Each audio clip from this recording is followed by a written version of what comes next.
अस्सलाम वालेकुम dear students, क्या हाल है आपके। डियर स्टूडेंट्स, आज जो हमारा टॉपिक है वो है cathode rays and discovery of electron.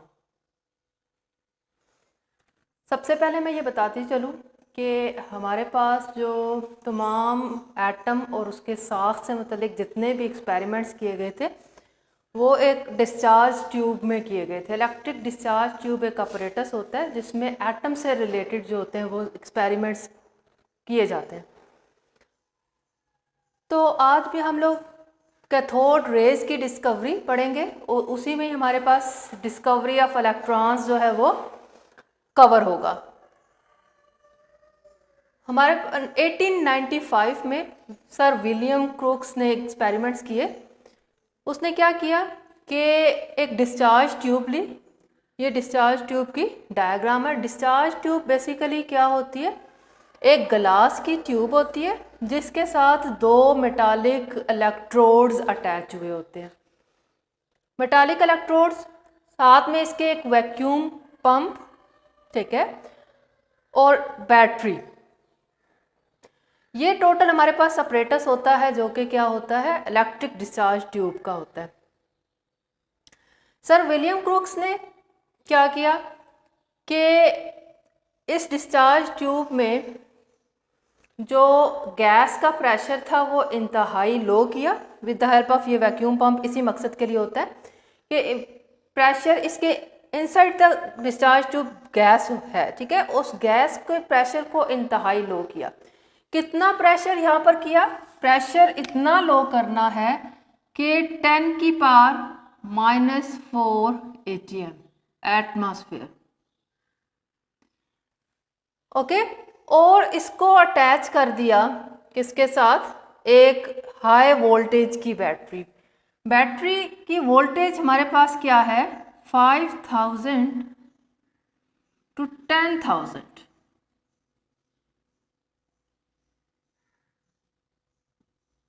इतनी हाई वोल्टेज की बैटरी जो है वोल्टेज अप्लाई किया गया, पोटेंशियल डिफरेंस अप्लाई किया गया। तो क्या ऑब्जर्वेशन आई, ऑब्जर्वेशन ये आई कि हमारे पास जो ये कैथोड था, एक इलेक्ट्रोड होता है जिसका नाम कैथोड होता है, उस कैथोड में से क्या है, हमारे पास लाइट एमिट होती हुई दिखाई दी।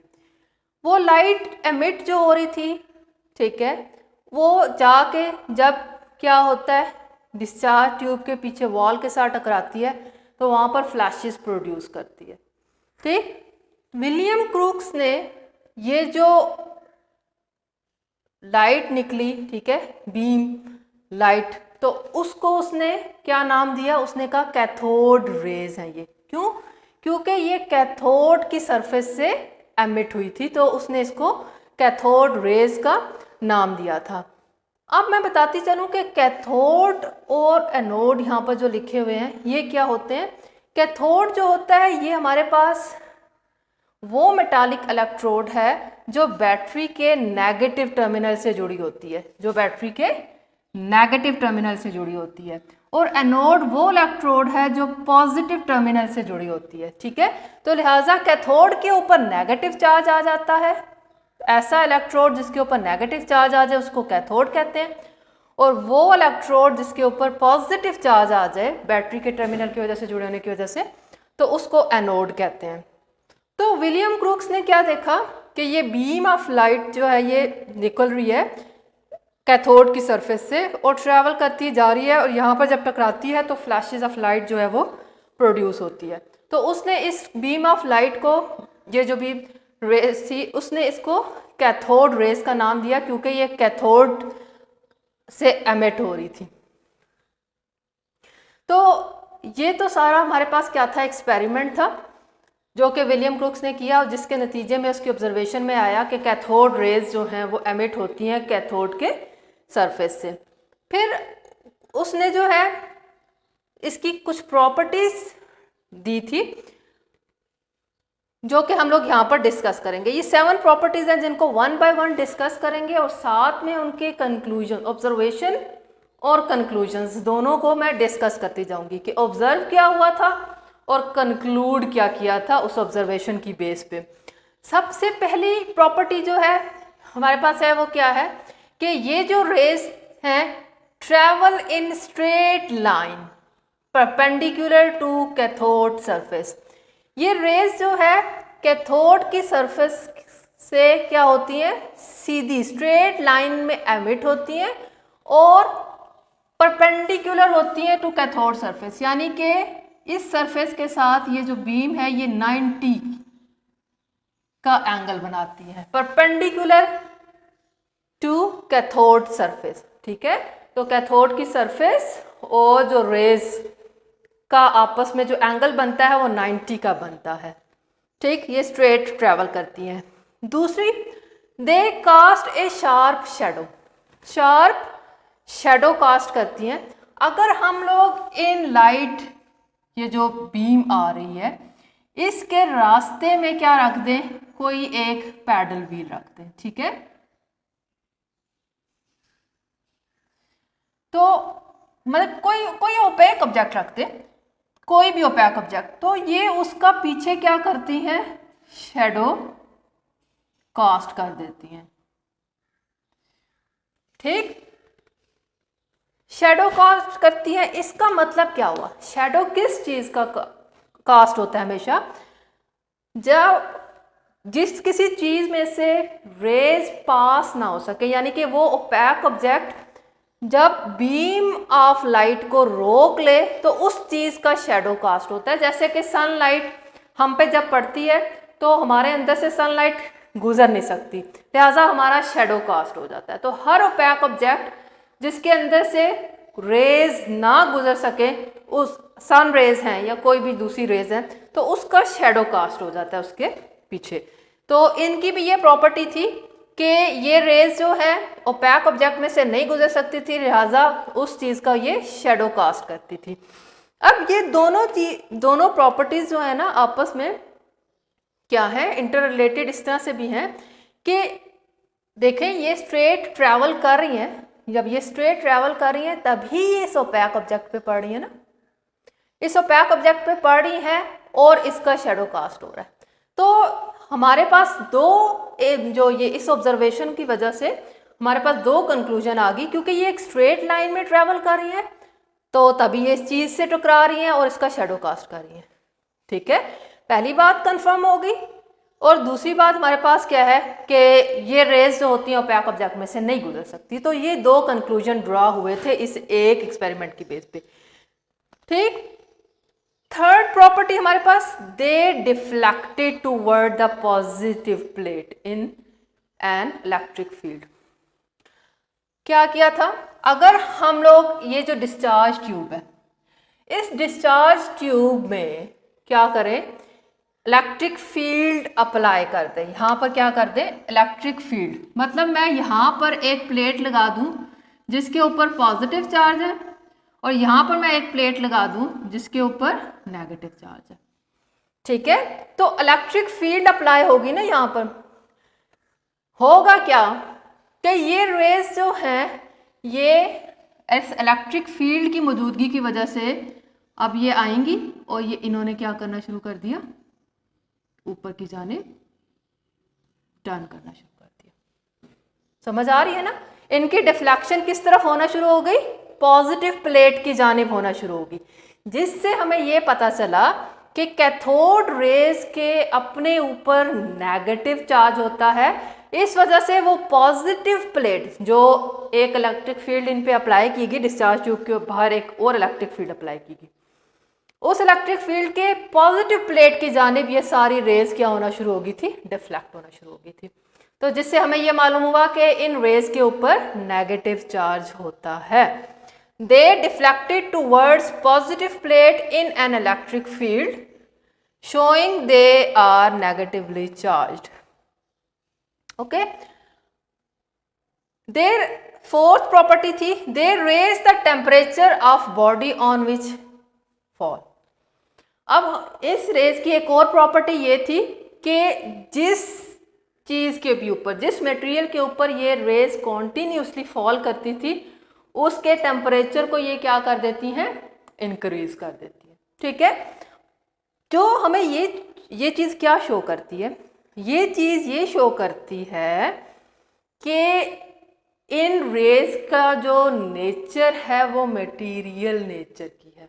ये रेज मटेरियल नेचर की है, मतलब इस रेज का मास भी है, इस रेज का काइनेटिक एनर्जी भी है, इस रेज की वेलोसिटी भी है, इस रेज का मोमेंटम भी है। ठीक है, तो हर वो चीज़ जिसका अपना मास हो, जब हम उसको हिट करते हैं किसी दूसरे मैटर के ऊपर, तो वो उस दूसरी चीज़ को भी क्या कर देती है, गर्म कर देती है। बिल्कुल सिंपल सी एग्जांपल है, जैसे हमारे पास हैमर हो, हैमर को मैं बार बार किसी चीज़ के ऊपर मारूंगी तो हैमर खुद भी गर्म हो जाता है, और वो जिस चीज़ पे पड़ रहा होता है ना ज़रब, वो भी गर्म हो जाती है। तो मतलब हैमर क्योंकि खुद मैटर इन नेचर है, ठीक है, तो इस वजह से वो क्या कर रहा है, दूसरी चीज़ को भी गर्म कर रहा है, खुद भी गर्म हो रहा है, दूसरी चीज़ को भी गर्म कर रहा है। तो ये जो रेज हैं, ये रेज जब भी किसी चीज़ पे गिरती थी, they raise the temperature of the body on which fall, जिस चीज़ पे ये रेज गिरती थी उसके टेम्परेचर को इंक्रीज कर देती थी। तो इससे हमारे पास एक चीज़ साबित हुई कि ये रेज मटेरियल इन नेचर है, ये जस्ट रेज नहीं है, ये मटेरियल इन नेचर है, यानी जिसके अपना वेलोसिटी भी है, जिसका अपना मास भी है, लिहाजा इनके अंदर मोमेंटम भी है। इसी चीज़ को एक और तजर्बे से भी हम लोग साबित कर सकते हैं, एक्सपेरिमेंट से, कि अगर हम लोग इन रेस के दरमियान को ये पिन व्हील लगा दें ना, पैडल व्हील, तो होगा ये कि ये इसको घुमाना शुरू कर देंगी, तो हर वही चीज़ दूसरी चीज़ को में भी हरकत लाती है जिसके अपने अंदर मोमेंटम हो। अपने अंदर मोमेंटम होगा तो किसी दूसरी चीज़ के अंदर वो मोमेंटम प्रोड्यूस करती है। तो लिहाजा इससे ये साबित हुआ कि ये रेज जो हैं क्या होती हैं, मटेरियल इन नेचर। ठीक है, ये चीज़ क्या प्रूफ दे रही है कि मटेरियल इन नेचर है, material in nature, cathode rays are material in nature. Fifth हमारे पास जो पॉइंट है वो है J Thomson discovered their charge by mass ratio. अब देखो, जब हमारे पास ये डिस्कवर हो गया कि ये रेज मटेरियल इन नेचर हैं, तो मतलब इनका कोई मास है। ठीक है, तो जे थॉमसन ने क्या किया है, इसका charge by mass ratio find out किया। जो इसने चार्ज बाय मास रेशो इसका फाइंड आउट किया, तो वो एक फिक्स नंबर आ रहा था 1.7588 इंटू 10⁻11 कूलम पर केजी।